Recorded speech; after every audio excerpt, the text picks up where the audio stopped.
빌라도의 손에 넘겨진 우리 예수님은 이제 재판을 받으십니다. 11절에서 14절은 빌라도의 신문입니다. 그는 가장 먼저 네가 유대인의 왕이냐라고 묻습니다. 이는 종교 지도자들의 고발 내용이었고 빌라도에게도 관심 가는 내용이었습니다. 로마 황제가 임명하지 않는 왕이라는 그의 칭호가 여러모로 거슬렸을 것입니다. 그렇다고 예수님을 심각한 위험 인물로 여겼던 것은 아니지요. 든든한 유대 세력을 등에 업고 민족적 봉기를 주도한 것도 아니고 유대인의 왕이라는 자가 자기 민족에게 잡혀서 심한 폭력을 당한 후 고발된 상황이었기 때문입니다. 다만 골치 아픈 일로 치부했을 것입니다. 그럼에도 유대 종교 지도자들의 성화에 못 이겨 재판석에 앉을 수밖에 없었습니다. 빌라도의 최대 관심은 예수님이 아니라 자신의 정치적 생명을 보호하는 것이었습니다. 따라서 이 사건이 정치 이력의 치명적인 밀란이나 폭동으로 비화되지 않도록 관리하는 것이 중요했을 것입니다. 빌라도의 질문에 예수님은 한마디로 대답하십니다. 내 말이 옳도다. 여러분, 이것은 의역을 한 거예요.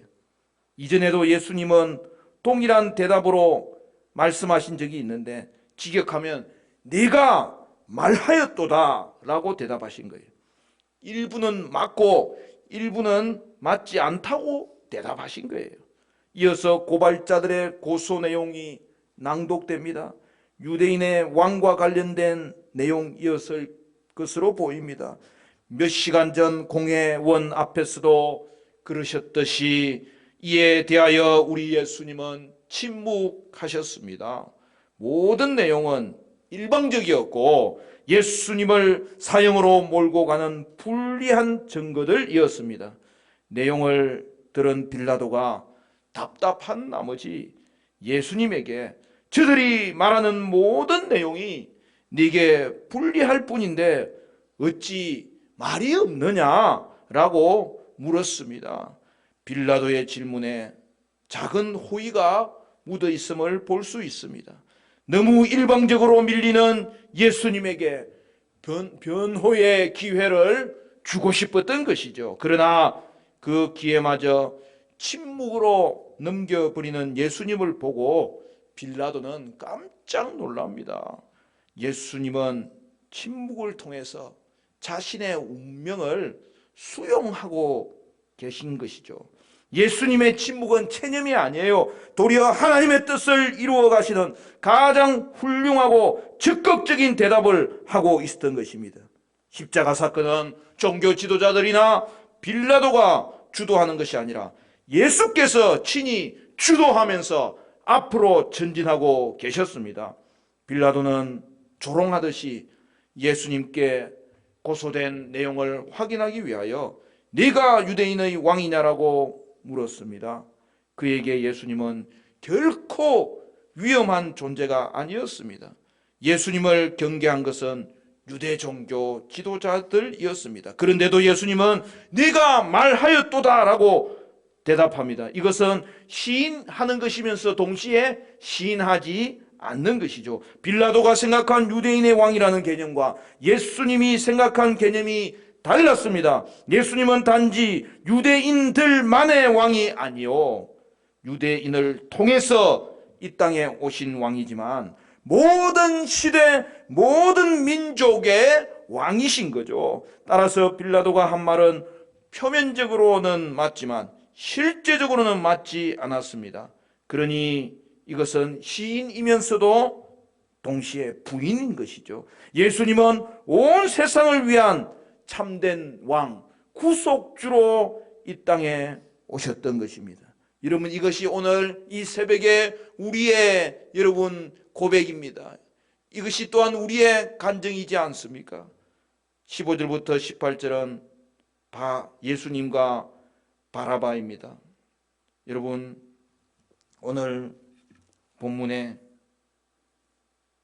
특이한 여러분 방식의 사면이 이루어지는데요.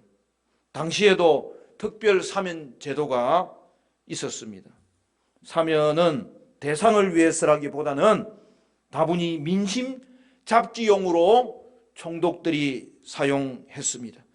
로마는 피지배국 백성들의 청문한 자들을 명절에 심사하여서 석방해 주곤 했습니다.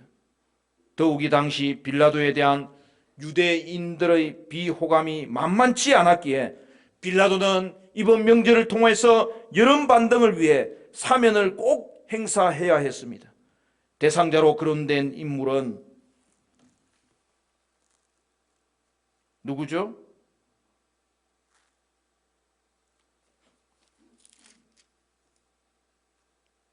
바라바.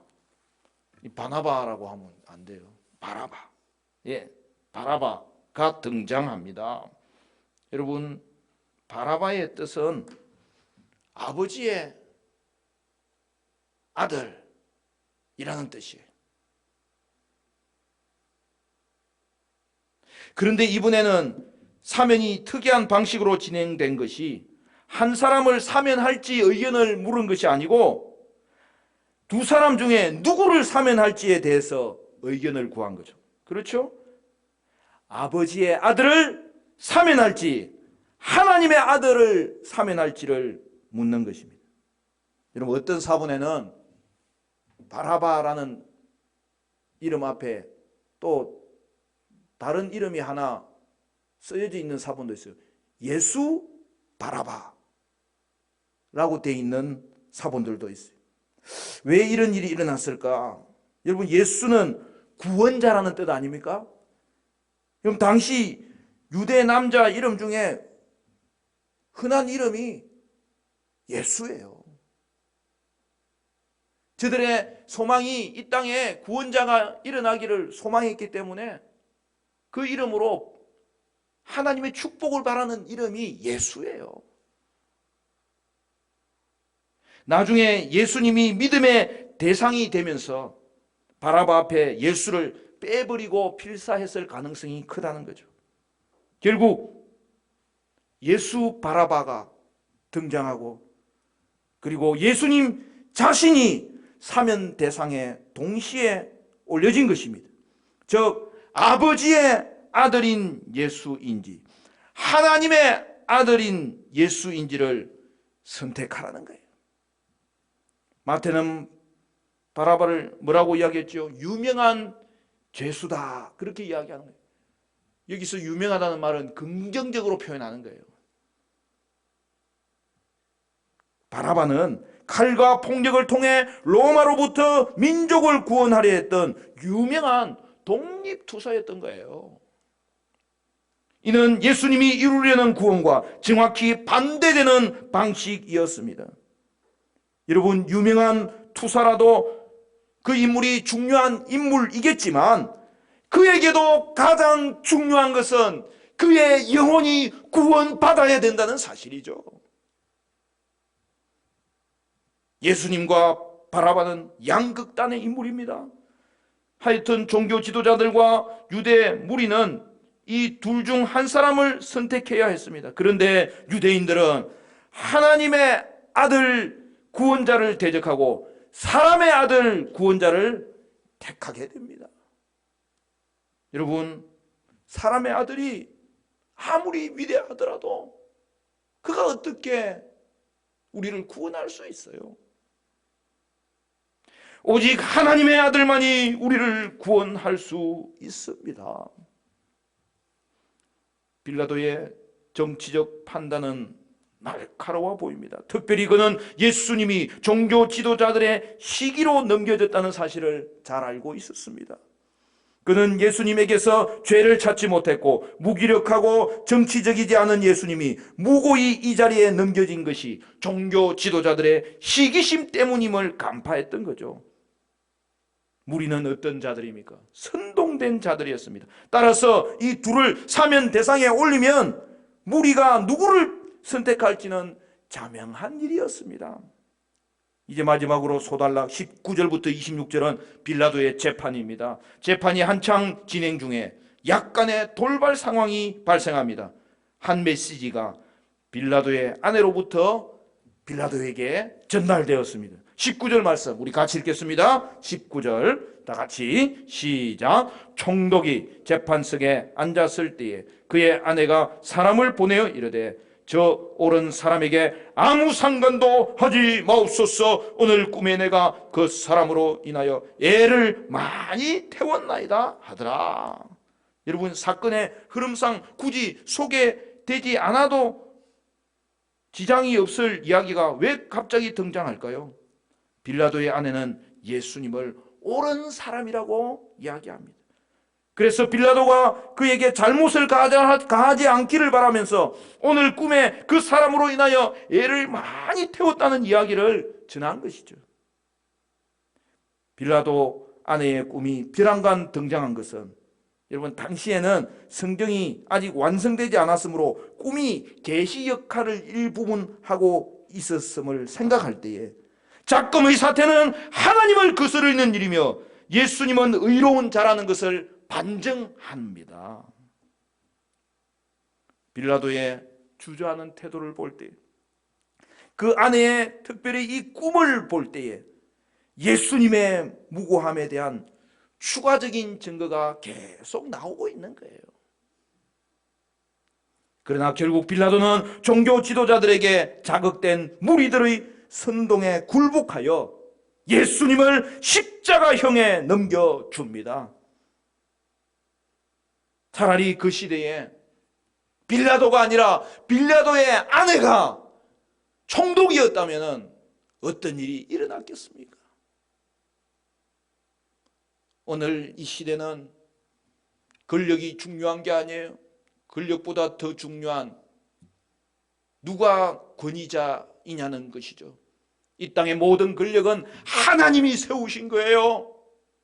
하나님 바라보면서 이 권력을 하나님의 다스림의 방식으로 행할 수 있어야 되는 거죠.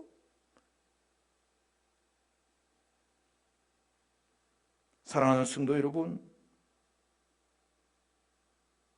빌라도의 질문에 종교 지도자들과 무리들은 예수님은 형편없는 선동가로 한없이 깎아내리고 바라바는 위대한 독립투사로 지켜 세우면서 바라바를 달라고, 그리고 예수님은 죽이라고 하였습니다.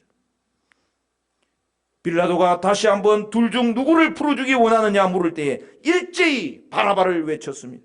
사면 대상은 예상대로 쉽게 결정되었고, 그러면 그리스도라 하는 예수는 어떻게 할지를 물었을 때에 무리들은 놀랍게도 십자가 처형을 부르짖었습니다. 이 또한 예수님을 저주받은 자로 죽게 하려는 종교 지도자들의 노림수였습니다. 빌라도는 예수님을 그리스도라 하는 으로 칭하며 무리들을 각성시켰는데, 그러면서도 빌라도는 또한 결국 자신의 정치적인 이익을 위해서 소동하며 밀란이 일어날 것을 두려워하여 무리들의 요구를 들어주었습니다. 참으로 비겁한 권력자의 모습이죠.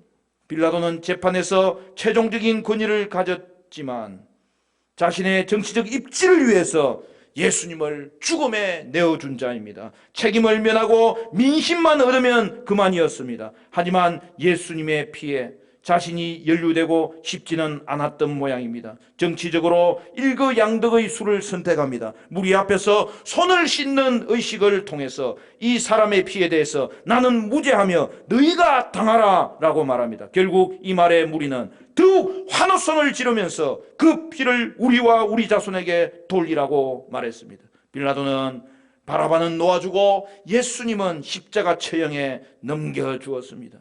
그에게는 정의도 없고 긍휼도 없었습니다. 오직 로마라는 체제의 유지와 자신의 안위만을 중요하게 여겼을 뿐입니다. 그는 스스로 무죄를 주장하지만 사실은 명백한 유죄였습니다. 자신의 정치적 입지를 위해서 무고한 예수님을 희생시켰습니다. 비겁한 빌라도와 달리 우리 예수님은 담대하게 온 세상의 구주 대신 자신의 정체성을 당당하게 선언하셨습니다. 그리고 포악한 종교 지도자들과 무리들은 자신들의 권력과 이익을 위해서 메시아 예수님을 거부하였고 결국 죽게 하였습니다. 사랑하는 성도 여러분, 오늘 우리는 자기 이익을 위해 비겁하고 포악한 세상의 길 걸어가는 자입니까? 아니면 예수님을 따라 용기 있고 겸손하게 십자가의 길을 걸어가고 있는 자입니까? 이 새벽 다시 한 번 더 주님을 바라보면서 예배하면서 말씀을 맺겠습니다. 사랑하는 성도 여러분, 온 세상에 구주 되시려고 이 땅에 오시사 무고한 자로서 우리 위해 십자가에서 죽으신 하나님의 아들 구원자 예수님께 여러분 이 시간도 감사할 수 있기를 바라고 그를 향하여 경배할 수 있기를 바라고 오늘 이 땅 용기 있고 겸손하게 우리는 십자가의 길 예수님 따라서 걸어가는 은혜의 복된 우리가 될 수 있기를 주님의 이름으로 간절히 축원합니다.